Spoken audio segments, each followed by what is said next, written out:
నమస్తే, welcome to BRK special focus.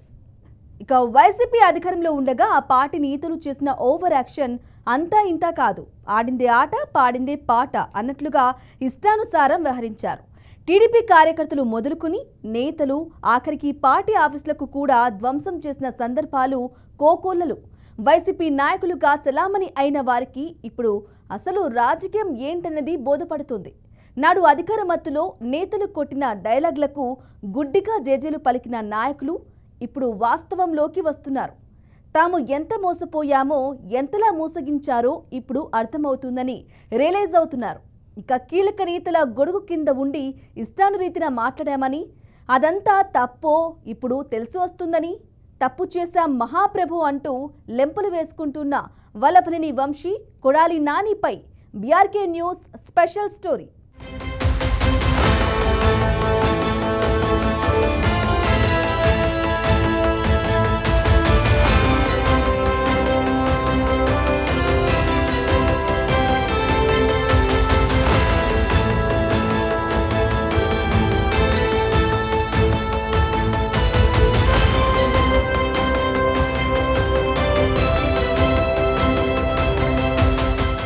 Vallabhaneni Vamsi Mohan Krishna జిల్లా గన్నవరానికి చెందినవారు. చూడటానికి ఎంతో అమాయకంగా కనిపించే ఈ వ్యక్తి కృష్ణా జిల్లాలో బలమైన కమ్మ సామాజిక వర్గానికి చెందినవారు. ప్రముఖ వ్యక్తి, సినీ నిర్మాతగా, రాజకీయ నాయకుడిగా ప్రాముఖ్యత సాధించారు.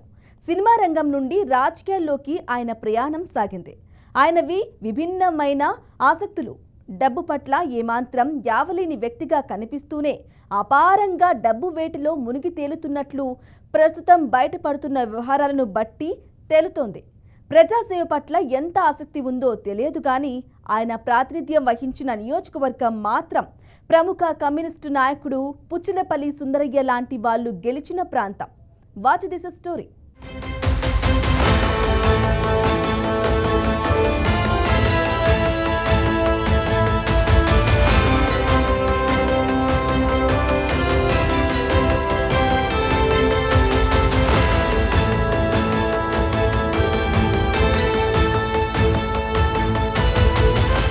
వల్లభనేని వంశీ ప్రస్తుతం 2 తెలుగు రాష్ట్రాలలో మార్మోగుతున్న పేరు. 1971లో పుట్టిన వంశీ బాల్యం గన్నవరంలోనే సాగింది. ఆయన తండ్రి వల్లభనేని రమేష్ చంద్ర, వంశీ మోహన్, పంకజ శ్రీను వివాహం చేసుకున్నారు. విద్యార్హత విషయానికి వస్తే ఆయన తిరుపతిలోని అగ్రికల్చర్ యూనివర్సిటీ నుండి డిగ్రీ తీసుకున్నారు. 1992లో మాస్టర్ ఆఫ్ వెటర్నరీ సైన్స్ పూర్తి చేశారు. అనంతరం 2024లో Indian school of business Hyderabad నుంచి మరో డిగ్రీ కూడా తీసుకున్నారు. ఆ తర్వాత కొంతకాలం అమెరికా వెళ్లి వచ్చారని చెబుతున్నారు. 2014లో తొలిసారిగా గన్నవరం నియోజకవర్గం నుండి తెలుగుదేశం పార్టీ అభ్యర్థిగా పోటీ చేసి శాసనసభ్యుడిగా ఎన్నికయ్యారు. 2014 ఆంధ్రప్రదేశ్ అసెంబ్లీ ఎన్నికల్లో వైఎస్ఆర్సీపీ అభ్యర్థి దత్త రామచంద్రరావును 9548 ఓట్ల తేడాతో ఓడించారు. 2019లో ఆయన మరోసారి టీడీపీ తరపున గన్నవరం నుంచి పోటీ చేసి వైసీపీ అభ్యర్థి యార్లగడ్డ వెంకట్రావును 838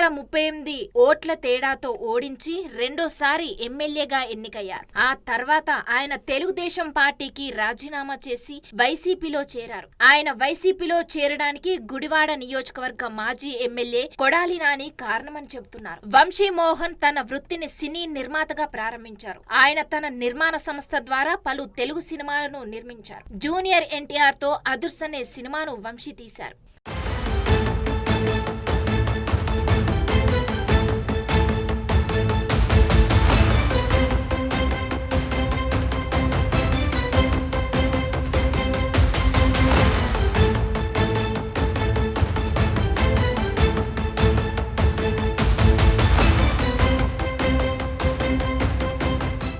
రాజకీయాల్లోకి అడుగుపెట్టిన తర్వాత తెలుగుదేశం పార్టీలో చేరారు. సమాజ అభివృద్ధికి తన వంతు పాత్ర పోషించాలనే ఉద్దేశంతో 2019 ఆంధ్రప్రదేశ్ అసెంబ్లీ ఎన్నికల్లో గన్నవరం నియోజకవర్గం నుంచి టీడీపీ అభ్యర్థిగా పోటీ చేశారు. ఈ ఎన్నికల్లో విజయం సాధించి శాసన సభ్యుడిగా స్థానాన్ని కైవసం చేసుకున్నారు. ప్రజా ప్రతినిధిగా ఆయన గ్రామీణాభివృద్ధి, విద్య, ఆరోగ్య సేవలు, మౌలిక వసతుల కల్పన వంటి అంశాలపై దృష్టి సారించి తన నియోజకవర్గ ప్రజల కోసం నిరంతరం నిరంతరం కృషి చేస్తున్నారు. సినీ నిర్మాతగా ఉన్న అనుభవం, మీడియా శక్తిని అర్థం చేసుకున్న ఆయన ప్రజలకు తాను చెప్పదలుచుకున్న సందేశాన్ని సమర్థంగా చేరవేయగలిగారు. రాజకీయ జీవితంలో వివాదాలు, సవాళ్లు ఎదురైనప్పటికీ ప్రజాసేవ పట్ల మొగ్గు చూపారు. నగర గ్రామీణ ప్రాంతాల మధ్య ఉన్న అంతరాన్ని తగ్గించేందుకు వంశీమోహన్ కృషి చేసినట్టు చెబుతారు. మొదట టీడీపీ తరపున ఎమ్మెల్యేగా గెలిచిన ఆయన ఆ తర్వాత తెలుగుదేశం పార్టీకి రాజీనామా చేసి వైఎస్ఆర్ కాంగ్రెస్ పార్టీలో చేరారు. 2024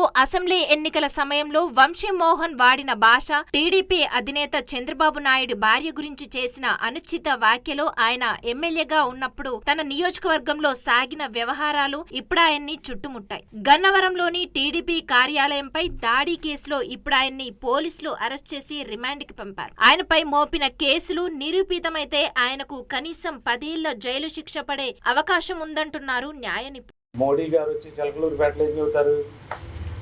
ఎన్డీఏ ప్రభుత్వం మోడీకా గ్యారంటీ అంటాడు ఆయన. ఈయనేమంటాడు? 6 ప్యాక్ 7 ప్యాక్ చంద్రబాబు అంటాడు. ఈ రెండింటిల్లో ఏది కూడా కామన్ లేదు. డబుల్ ఇంజిన్ అంటారు. ఒక ఇంజిన్ ముందుకు లాగుతూ ఉంటుంది, ఒక ఇంజిన్ వెనక్కి లాగుతూ ఉంటుంది. ఎక్కడైనా వాళ్ళ ఎజెండాలో స్పష్టత ఉందా? వాళ్ళ కామన్ ఎజెండా ఉందా? ఇన్ని పార్టీలు కలిసి ఎందుకు పోటీ చేస్తున్నాయి? జనానికి మంచి చేయాలనే ఉద్దేశం ఉండాలి. మంచి చేయాలంటే కలిసి మేమేం మంచి చేస్తామని చెప్పాలి. ఒకళ్ళు తూర్పుకు మంచి చేస్తామంటాడు, ఒక పడవలకు మంచి చేస్తానంటాడు. వీళ్ళిద్దరు కలిసి ఏం మంచి చేస్తారు? వాళ్ళకే స్పష్టత లేదు, ఒక ఎజెండా లేదు. 5 సంవత్సరాల కాలం మనం చూసాం ఆయన పనికి. మళ్ళీ కూడా చేయగలిగిన దమ్మున్న నాయకుడు, సత్తా ఉన్న నాయకుడు, సంకల్పం ఉన్న నాయకుడు జగన్మోహన్ రెడ్డి.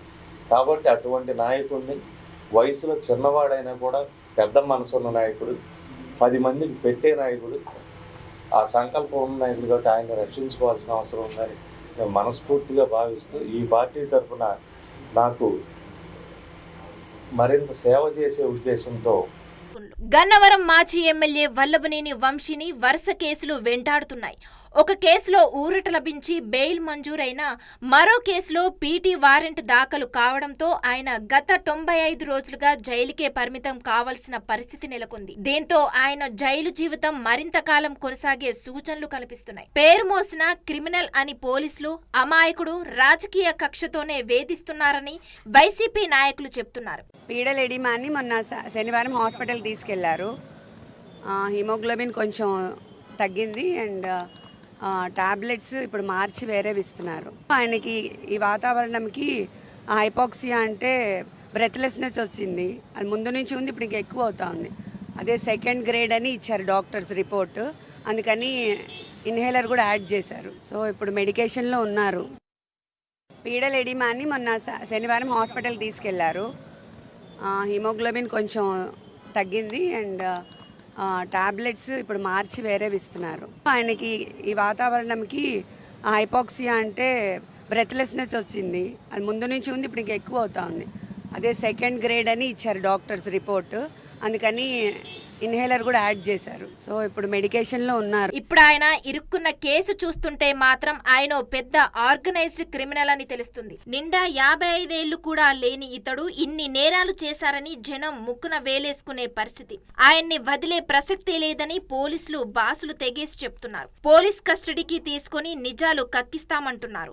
2019 ఎన్నికల సమయంలో గన్నవరంలో ఓటర్లను ప్రభావితం చేసేందుకు నకిలీ ఇళ్ల పట్టాలు పంపిణీ చేశారన్న ఆరోపణలపై వంశీపై కేసు నమోదైంది. అప్పట్లో ఆయన అధికార పార్టీలో ఉండటంతో ఈ కేసులో వంశీ పాత్ర లేదని పోలీసులు కోర్టుకు నివేదించారు. అయితే కేసును మాత్రం మూసివేయలేదు. రాజకీయ పరిణామాలతో టీడీపీ నేత యార్లగడ్డ వెంకట్రావు తిరిగి టీడీపీలో చేరడంతో పరిస్థితులు మారాయి. నకిలీ ఇళ్ల పట్టాల వ్యవహారంలో వంశీ పాత్ర ఉందని నిర్ధారించిన పోలీసులు తాజాగా ఆయన పేరును ఎఫ్ఐఆర్ లో చేర్చారు. ఈ కేసుకు సంబంధించి బాప్లపాడ్లో హనుమాన్ జంక్షన్ పోలీసులు న్యూజివేడ్ కోర్టులో పిటి వారెంట్ దాఖలు చేశారు. ఈ వారెంట్ పై విచారణ జరిగి వంశీని కోర్టులో హాజరుపరిచారు.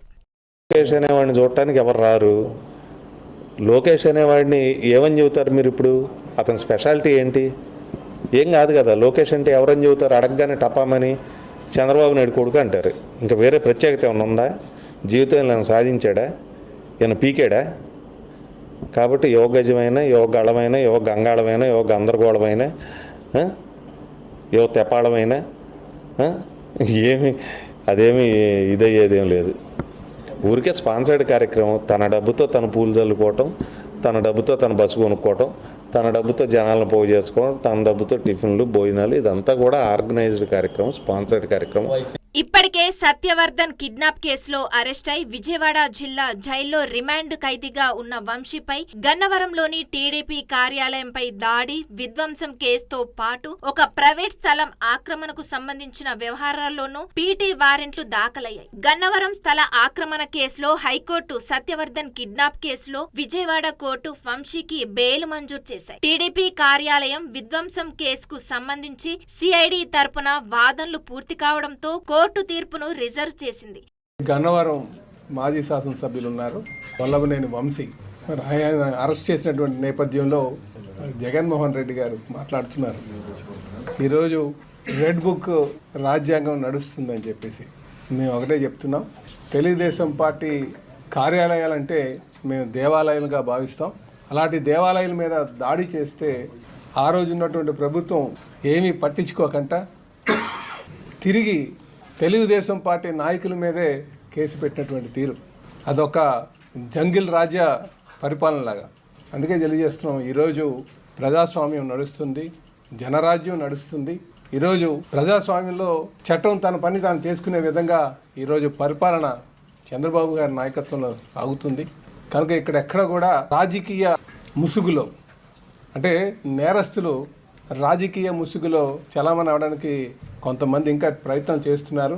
దీనివల్ల ప్రజాస్వామ్యం చాలా విఘాతం. కనుక అలాంటి వాళ్ళందరికీ కూడా ఖచ్చితంగా ఊసల లెక్క పెట్టేటువంటి రోజు వస్తుంది.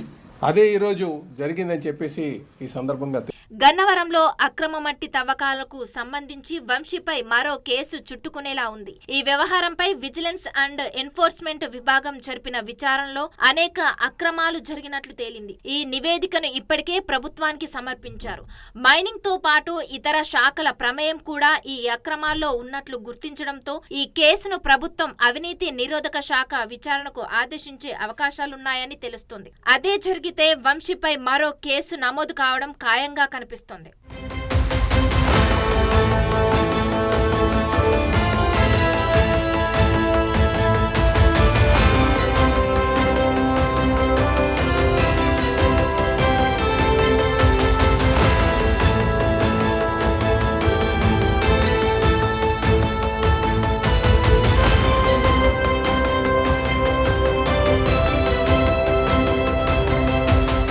కొడాలి శ్రీ వెంకటేశ్వరరావు అని అంటే అంతగా తెలియకపోవచ్చు, కానీ అదే కొడాలి నాని అంటే రాజకీయాలపై అవగాహన ఉన్న ప్రతి వ్యక్తికి చాలా సుపరిచితం.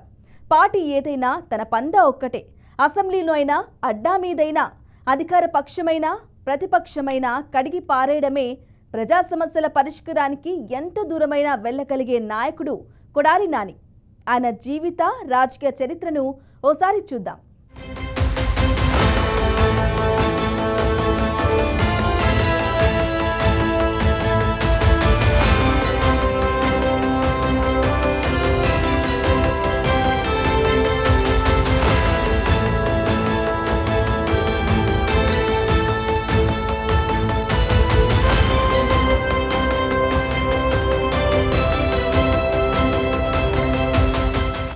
కొడాలి నాని 1971 అక్టోబర్ 22న కృష్ణా జిల్లాలోని గుడివాడలో కొడాలి అర్జున్రావు దంపతులకు జన్మించారు.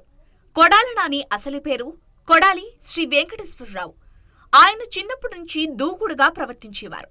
చదువుపై అంతగా శ్రద్ధగా లేకపోవడంతో 10వ తరగతి వరకు చదివి ఆపేశారు.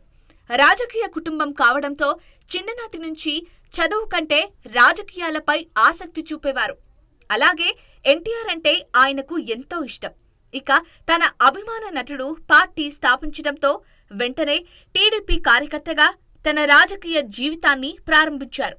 నిజంగా టీడీపీ జెండా కనబడితే పూనకాలు వచ్చినట్టు ఊగిపోయేవారు. తెలుగుదేశం తరపున ఎటువంటి ర్యాలీ జరిగినా ఆయనే ముందుండి నడిపించేవారు. ఎన్టీఆర్ గుడివాడ నియోజకవర్గం నుంచి ఎమ్మెల్యేగా పోటీ చేశారో అప్పటి నుంచి ఎన్టీఆర్కి చాలా దగ్గరయ్యారు. ఈ క్రమంలోనే నందమూరి హరికృష్ణతో పరిచయం ఏర్పడింది. ప్రతి విషయంలోనూ హరికృష్ణకి చేదోడు వాదోడుగా ఉండి ఆయనకి బాగా దగ్గరయ్యారు. ఎంతగా అంటే నందమూరి కుటుంబంలో ఒక సభ్యుడిగా మెలిగారు. జూనియర్ ఎన్టీఆర్ కి ఒక అన్నయ్యలా వ్యవహరించేవారు. జూనియర్ ఎన్టీఆర్ సినీ జీవితంలో కూడా ఎంతో సహాయం చేశారు. ఇక జూనియర్ ఎన్టీఆర్ ఏర్పడిన స్నేహంతో జూనియర్ ఎన్టీఆర్ ని పెట్టి సాంబా సినిమా తీశారు. అయితే ఈ సినిమాతో వాళ్ళకాశించిన ఫలితం రాలేదు. దాంతో సినిమాల మీద పెద్దగా ఇంట్రెస్ట్ చూపించలేదని చెప్పాలి. రాజకీయం మీద ఇష్టముండడంతో హరికృష్ణ ప్రోద్బలంతో కృష్ణా జిల్లా తెలుగు యువత అధ్యక్షుడిగా అవకాశం వచ్చింది. అందుకే హరికృష్ణను తన రాజకీయ గురువు అని సంబోధిస్తారు.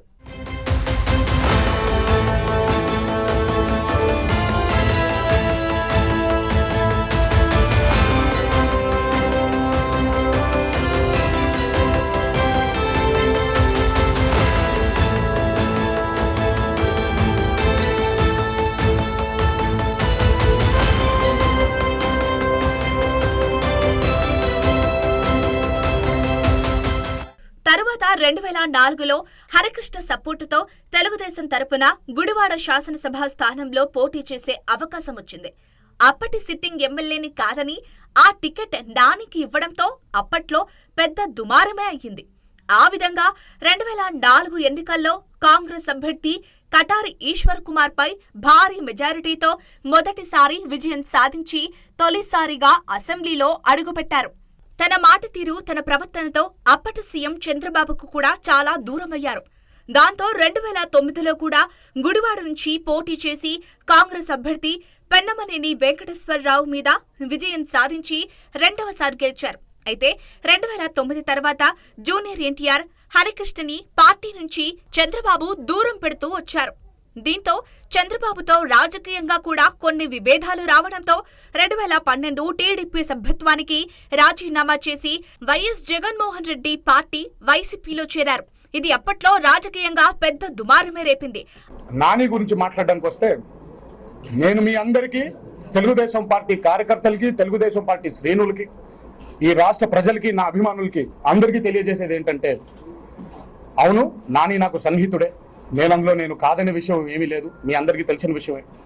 కానీ ఈరోజు నాని తెలుగుదేశం పార్టీ వదిలేసి వేరే పార్టీలోకి మారడం వెనకాల నా ప్రోద్బలం ఉందని, నేను నానిని డైరెక్ట్ చేసి నేనే స్క్రీన్ ప్లే, నేనే దర్శకత్వం, నేనే కథా రచయితగా తెలుగుదేశం పార్టీతో నాకు ప్రాబ్లమ్స్ ఉన్నాయి కాబట్టి నానిని నేను పార్టీ వదిలేసి వేరే పార్టీకి వెళ్ళేలా చేశానని అనుకోవడం ఇది సమంజసం కాదు, ఇది కరెక్ట్ కాదు. దీన్ని నేను తీవ్రంగా ఖండిస్తున్నాను. నా స్టాండ్ ఏంటో నేను మొన్న కూడా వంశీ ఇష్యూలో నేను క్లియర్గా అందరికి చెప్పడం జరిగింది. నా కట్ట కాలేంత వరకు, నాలో ప్రాణం ఉండేంత వరకు, తెలుగు జాతి బ్రతుకున్నంత వరకు, తెలుగుదేశం పార్టీ బ్రతుకున్నంత వరకు తెలుగుదేశం పార్టీతోనే ఉంటాను. పార్టీకి ఎప్పుడు నా అవసరం ఏ రూపంలో కావాల్సి వచ్చినా కూడా నేను ఆ బాధ్యతని నా పార్టీ వైపు, మా పార్టీ వైపు, మనందరి పార్టీ వైపు తప్పకుండా నేను తీరుస్తానని. ఆ తర్వాత 2014లో వైసీపీ తరపున పోటీ చేయడంతో నానిని ఎలాగైనా ఓడించాలని చంద్రబాబు విశ్వ ప్రయత్నాలు చేశాడు. కానీ ఆ ఎన్నికల్లో తెలుగుదేశం అభ్యర్థిపై ముచ్చటగా మూడోసారి కూడా విజయం సాధించారు. గుడివాడ గడ్డ కొడాలి నాని అడ్డా అనేలా నిరూపించుకున్నారు. ఆయన పార్టీలతో సంబంధం లేకుండా నిత్యం గుడివాడ ప్రజలకి అందుబాటులో ఉంటూ వ్యక్తిగతంగా ఓటు బ్యాంకుని సంపాదించుకున్నారు. తెలుగుదేశం కంచుకోటగా ఉన్న గుడివాడ నేడు కొడాలి నాని కంచుకోటగా మారిందంటే తన కృషి ఎంతో ఉందని చెప్పాలి. 2014లో తాను గెలిచినా తన పార్టీ అధికారంలోకి రాలేదని, దాంతో ఆయన ప్రతిపక్షంలో ఉంటూ తెలుగుదేశం నాయకులపై, ముఖ్యంగా చంద్రబాబుని టార్గెట్ చేసి వివాదాస్పద వ్యాఖ్యలు చేశారు. 2019 ఏప్రిల్ నెలలో వైసీపీ తరపున పోటీ చేసి నన్ను ఓడించేవాడు, గుడివాడలో పుట్టలేదని సంచలన వ్యాఖ్యలు చేసి టీడీపీ అభ్యర్థి దేవినేని అవినాష్ పై అఖండ విజయం సాధించారు. ఇలా 4 సార్లు ఎమ్మెల్యేగా గెలిచారు. వాళ్ళ నీచమైన బుద్ధి, ఎన్టీ రామారావు పేరు చెప్పి భజన చేసుకునేటువంటి కుటుంబ సభ్యులు ఎన్టీ రామారావుని, పెద్ద ఎన్టీఆర్నేమో చంద్రబాబు కోసం దించారు. జూనియర్ ఎన్టీఆర్నేమో సిగ్గు లేకుండా బాలకృష్ణ మళ్ళీ అల్లుడి కోసం, ఈ లోకేష్ పప్పుగడి కోసం సర్వనాశనం చేసేటువంటి కార్యక్రమం పెట్టుకున్నారు. ఇటువంటి బాలకృష్ణలో, ఇటువంటి చంద్రబాబు నాయుడు 1000 మంది వచ్చినా కూడా జూనియర్ ఎన్టీఆర్ ఊడిపోయినటువంటి ఇంటర్ కూడా పేర్లేదు. చంద్రబాబు 2014 ఎన్నికల ముందు 3 సభలు పెట్టాడు గుడివాడలో. అప్పుడు కూడా ఏ సొల్లు కబుర్లు. కాకపోతే పోటీ చేసే అభ్యర్థులు మారారు, వచ్చి ప్రగల్భాలు చెప్పే సొల్లుగాళ్ళు మారారు. 2019 ఎన్నికల్లో కూడా కొడాలని డిపాజిట్ లేకుండా చేస్తాను 3 మీటింగులు పెట్టి ఇటువంటి సొల్లు కబుర్లు, ఈ సొల్లు నా కొడుకులు సొల్లు పోరానని చెప్పారు. మళ్ళీ 2024 వచ్చింది, మళ్ళీ అభ్యర్థులు మారారు, మళ్ళీ మాట్లాడేవాళ్ళు మారారు. ఈ గుంటనక్క మాత్రం వీడు ఇంటే ఉన్నాడు. ఇప్పుడు 2 మీటింగులు అయినాయి, ఇది 3వ మీటింగ్ పెడతాడు ఎన్నికల్లోపు. నా ఊడిపోయిన ఇంటర్ కూడా పెట్టలేదు. కొడాలి నాని అరెస్టుకు రంగం సిద్ధమవుతోందా అంటే పరిస్థితులు అవుననే అంటున్నాయి. టీడీపీ యువనేత Nara Lokesh red book chapter 3లో కొడాలి నాని పేరున్నట్లు గత కొన్ని రోజులుగా ప్రచారం జరుగుతోంది. కొన్ని రోజుల క్రితం చాప్టర్ 3 ఓపెన్ చేస్తున్నానని, గన్నవరం, గుడివాడ ఎమ్మెల్యేలు సిద్ధంగా ఉండాలని మంత్రి నారా లోకేష్ ప్రకటించారు. గుడివాడలో టీడీపీ నేత రావి వెంకటేశ్వరరావుపై హత్యాయత్నం కేసులో కొడాలి ముఖ్య అనుచరులను పోలీసులు వరుసగా అరెస్ట్ చేస్తున్నారు. తాజాగా అస్సాంలో తలదాచుకున్న కొడాలి ముఖ్య అనుచరుడు మెరుగుమాల కాశీని అరెస్ట్ చేశారు. చంద్రబాబుపై పరుష పదజాలంతో విరుచుకుపడిన అప్పటి మంత్రి కొడాలి నాని టార్గెట్ గా కూటమి ప్రభుత్వం పావులు కదుపుతోంది. ఈ రాష్ట్రంలో వైఎస్ఆర్ కాంగ్రెస్ పార్టీ జెండాని గానీ, జగన్మోహన్ రెడ్డి గారి చిటుకిన వెంటుక గోరును గానీ కదిపేటువంటి శక్తి సామర్థ్యాలు ఈ రాష్ట్రంలో ఎవ్వడికే లేదు. ఈ పక్క రాష్ట్రంలో బతికేటువంటి 4 కుక్కలకి, నేను చెప్పినటువంటి 4 కుక్కలు ఎక్కడ బతుకుతారు? పక్క రాష్ట్రంలో బతికేటువంటి 4 జగన్మోహన్ రెడ్డి గారిని ఏమీ చేయలేరు. మీరు అక్కడి నుంచే రోజు గంటలు ఆయన మీద పడి ఏడవండగానే ఈ రాష్ట్రంలో అటువంటి ప్రజలు జగన్మోహన్ రెడ్డి గారి పరిపాలనలో బ్రహ్మాండంగా ఉన్నారు. వైఎస్ఆర్ కాంగ్రెస్ పార్టీకి ఏ ఎన్నికలు జరిగినా, నువ్వు బహిష్కరించినా, పాల్గొన్నా నీకింతకన్నా రిజల్ట్స్ ఏమీ అదనంగా ఉండదని చెప్పి తెలియజేస్తూ, తెలుగుదేశం పార్టీ ఆది నాయకుడి కాడి నుంచి కింద ఉన్నటువంటి నాయకుడి వరకు జగన్మోహన్ రెడ్డి గారి గురించి ఎక్కువ తక్కువ మాట్లాడితే మీ చంద్రబాబు నాయుడిని గొడ్డలోడ తీసి రోడ్డు మీద నిలబెట్టి అమ్మనా బూతులు తిడతామని చెప్పి హెచ్చరిస్తూ సెలవు తీసుకుంటాం. అధికారంలోకి వచ్చిన నానిపై 2 కేసులు నమోదు చేసిన కూటమి ప్రభుత్వం ఆ కేసుల్లో నానిని బెయిల్ తెచ్చుకోవడంతో విడిచిపెట్టింది. అయితే నానిని ఎలాగైనా అరెస్ట్ చేసి జైల్లో ఊచలు లెక్క పెట్టించాలనే పట్టుదలగా ఉన్న కూటమి నేతలు ఆయనపై గుడివాడ టీడీపీ కార్యాలయంపై దాడి, టీడీపీ నేత రావి వెంకటేశ్వరరావుపై హత్యాయత్నం కేసు నమోదు చేసే అవకాశాలు కనిపిస్తున్నాయి. 2022 డిసెంబర్ 25న గుడివాడలో టీడీపీ కార్యాలయం రావి వెంకటేశ్వరరావుపై పెట్రోల్ బాంబులతో దాడి జరిగింది. ఈ సంఘటనపై అప్పట్లోనే కేసు నమోదైనా అప్పటి మంత్రి కొడాలి ప్రమేయంతో పోలీసులు ముందుకు వెళ్లలేకపోయారు. కూటమి ప్రభుత్వం అధికారంలోకొచ్చిన తర్వాత ఈ కేసు బూజు తులిపిన పోలీసులు 13 మంది నిందితులను అరెస్ట్ చేశారు. వీరంతా వైసీపీ కార్యకర్తలేడని గుర్తించారు. ఇక కేసులో ప్రధాన నిందితుడు వైసీపీ కృష్ణా జిల్లా యూత్ ప్రెసిడెంట్ మెరుగుమాల కాశీని అరెస్ట్ చేసేందుకు తీవ్ర ప్రయత్నాలు చేశారు. పోలీసులు తన కోసం వేటాడుతున్నారని గుర్తించిన కాశీ గుడివాడ నుంచి పారిపోయి అస్సాంలో తలదాచుకుంటున్నాడు. ఈ సమాచారం అందుకున్న గుడివాడ పోలీసులు అక్కడ చేపల మార్కెట్లో చేపల వ్యాపారం చేస్తున్న కాశీని అరెస్ట్ చేశారు. గుడివాడ టీడీపీ కార్యాలయంపై దాడి కేసును మంత్రి లోకేష్ సీరియస్ గా తీసుకున్నారని చెబుతున్నారు. దీంతో పోలీసులు ఈ నేరంతో సంబంధం ఉన్న వారిలో ఎవరెవరున్నారనే విషయంపై ఆరా తీస్తున్నారు. ప్రస్తుతం అరెస్టైన 13 మందితో పాటు తాజాగా అరెస్టైన గడ్డం గ్యాంగ్ లీడర్ కాశీని విచారించి అసలు సూత్రధారులను గుర్తించామంటున్నారు. నిందితుల్లో కొందరు మాజీ మంత్రి కొడాలి నాని పేరు చెప్పినట్లు సమాచారం. అయితే వారు చెప్పిన మాటల్లో నిజముందా లేదా అన్న విషయాన్ని నిర్ధారించిన తరువాతే పోలీసులు ముందుకు వెళ్లే అవకాశాలు కనిపిస్తున్నాయి. ఇక మొత్తానికి చూస్తే కొడాలి నాని టార్గెట్ గా చర్యలకు ఏపీ పోలీసులు రంగం సిద్ధం చేస్తున్నారు.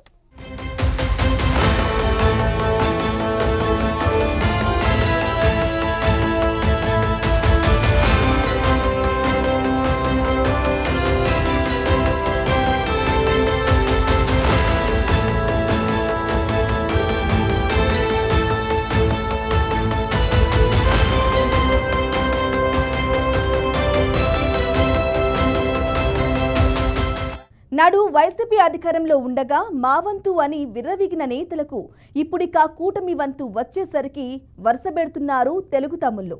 గన్నవరంలో దాడి తాలూకు వీడియో ఫుటేజ్ ఆధారంగా నాటి దాడులపై వైసీపీ నేతలపై కేసులు నమోదు చేయడం జరిగింది. టీడీపీ నిజ నిర్ధారణ కమిటీపై జరిగిన దాడులపైన పోలీసులు తాజాగా విచారణ చేపట్టారు. అధికారాన్ని అడ్డం పెట్టుకుని దాడులకు పాల్పడిన వారిపై పోలీసులు కేసులు నమోదు చేశారు. మొత్తానికి చూస్తే కొడాలి నాని టార్గెట్గా చర్యలకు ఏపీ పోలీసులు రంగం సిద్ధం చేస్తున్నారు. ఇప్పటికే జైల్లో ఉన్న వల్లభనేని వంశీపై ఉన్న కేసులకు బెయిల్ కోసం జైలుకు కోర్టుకు తిరుగుతున్న విషయం తెలిసిందే.